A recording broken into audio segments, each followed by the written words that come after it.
because it is costly, as well as there are many charters to restore it. And the various historic measures that are taken around the city are well known. But as you can see, that there is a 7.7 earthquake in Myanmar and Thailand, and China is affected. And the Himalayan zone is getting more and more sensitive. The Indian plate is continuously moving towards the Eurasian plate, and the plate boundary, more and more severe earthquakes are going to take place in the near future.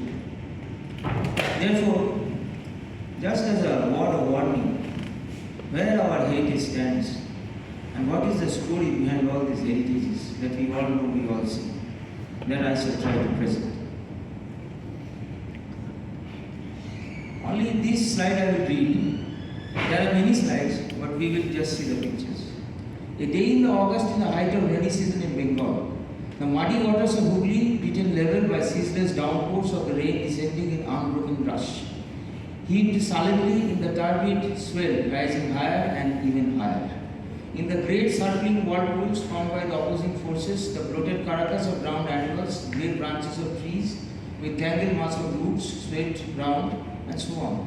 Once again, they sweep a human form, charged from the funeral pyre, borne on the rushing waters of the sacred stream to meet its final dissolution, devoured by alligators, vultures, crows, and jackals. This was the situation when few of the servants of East India Company, they were coming to this place around 1693, 1690s, and 1693 the so-called Job Charnock, he founded the city. So from there, slowly and slowly, this place get converted into such a big city. One of the important metropolitan cities of Eastern India as well as Asia, and it has made its mark in many ways. So, you know, in India, and every individual, they has many identities. You have your PAN card, you have your voter card, you have your Aadhaar card, which is not a proof of citizenship. You have a ration card, you have a passport. So there are so many identities. But once these structures are gone, the identity of Calcutta is lost.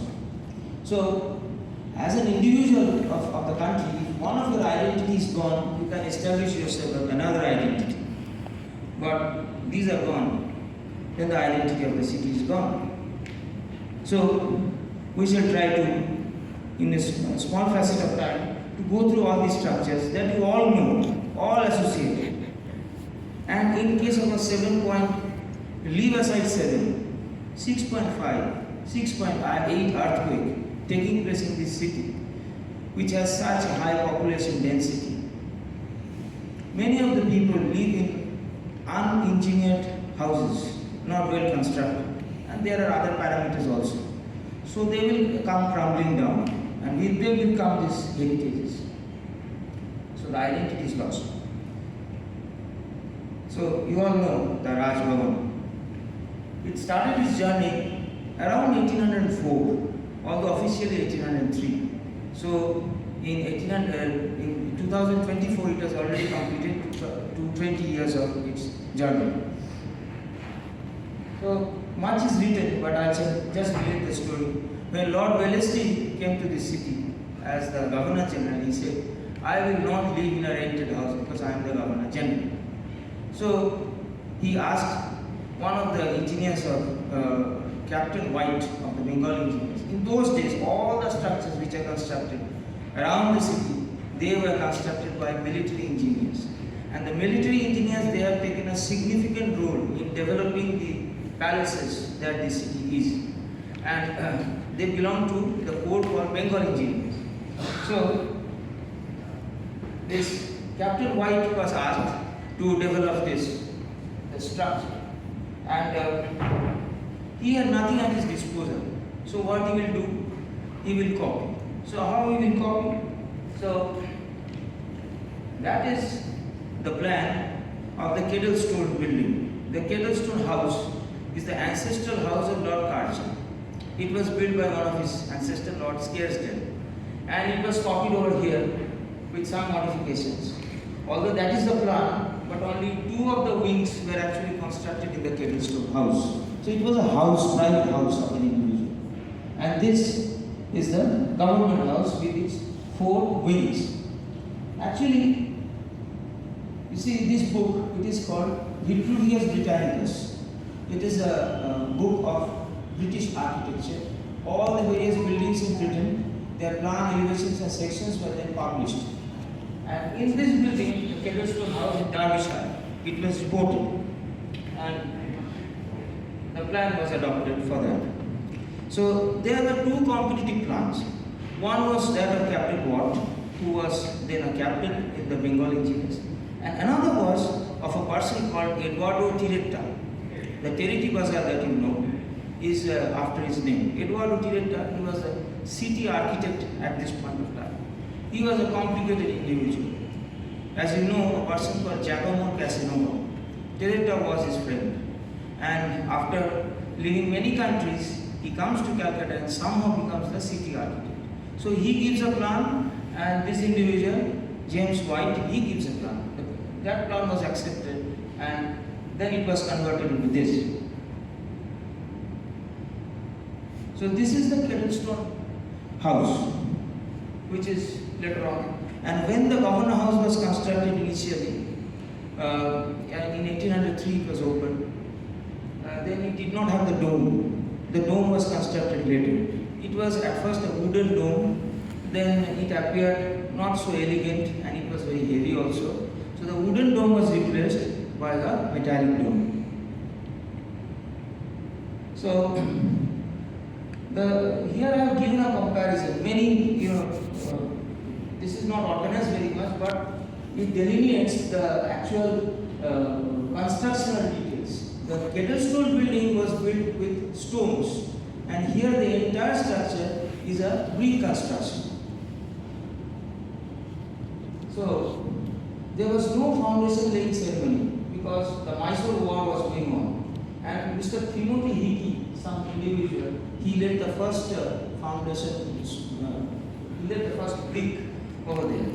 And later on in 1801 a committee was formed, and the 2 members of the committee, Major General Cameron and Edward Tiretta, the city architect, they were the members.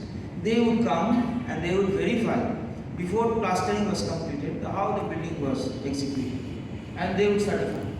The beams, doors and the frames were made of salu, but the upper story beams were made of teak wood, and it is a brick structure. So as you can see, the dome. The other feature of interest is the dome on the central portion. It was later built around 1810.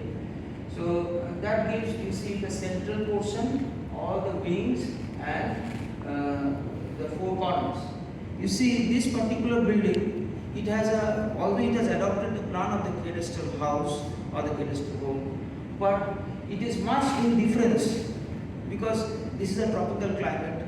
So the building, the rooms are more spacious, airy, and the veranda on the southern portion. So many innovations to suit the tropical climatic conditions. And many parties were held in this. So here you can see that guy with that big nose, he is director, and he is dancing with a Greek priest with a long hat. That is the only description of Tiretta that we can see. This picture is called Bengal Levy. And on 1803, on 19th January, there was a state procession that was held. And the procession was held up to the St. John's Church, near to the Governor House. After that, there was opening of this house and grand parties were held. But the main thing is, this building, in the sense, is illegal, because the East India Company never approved the construction of this structure. It was constructed at a price of some 7 lakh rupees at that point of time, and they never wanted that so much money would be utilized over here just for construction of the building of the Governor House. And they referred Wellesley as a Sultan, and he was immediately called back in 1805. So here you have an advertisement that if you have to go to the governor house for a party, which door or which gate and what is the dress code and who will be allowed. So this was published in Calcutta Gazette 1803. I got this advertisement from there. So now you see the various buildings in Calcutta that you see, they have these column structures. Even if you just go outside, you have this excellent placement of columns. It gives a feel of dignity to the structure. This is generally adopted from the Roman and Greek constructions. As you all know, that the various Greek orders, there is the Doric order, then there is the Ionic order, and there is the Corinthian order. This placement has been used at different places throughout the city in these types of buildings. And all these constructions were done on brick pillars. If these brick pillars collapses, then a huge part of the structure will collapse. Now, these brick pillars are standing maybe for 100 years, 150 years. They are suffering from dampness. Their mortar joints have opened up. So, if it is shaken by an earthquake, these are the first elements who will come down, and big portions of the structure will collapse. So, all these vertically standing structures must be strengthened to face the earthquake shaking. If you can see this structure of Parthenon, you will find a resemblance, and the resemblance is supposed, and then the combination of this Italian style and the Greek style, we get the Palladian architecture. Many of the buildings are copies of this Palladian form. For example, look at the town hall, look at the arrangement of the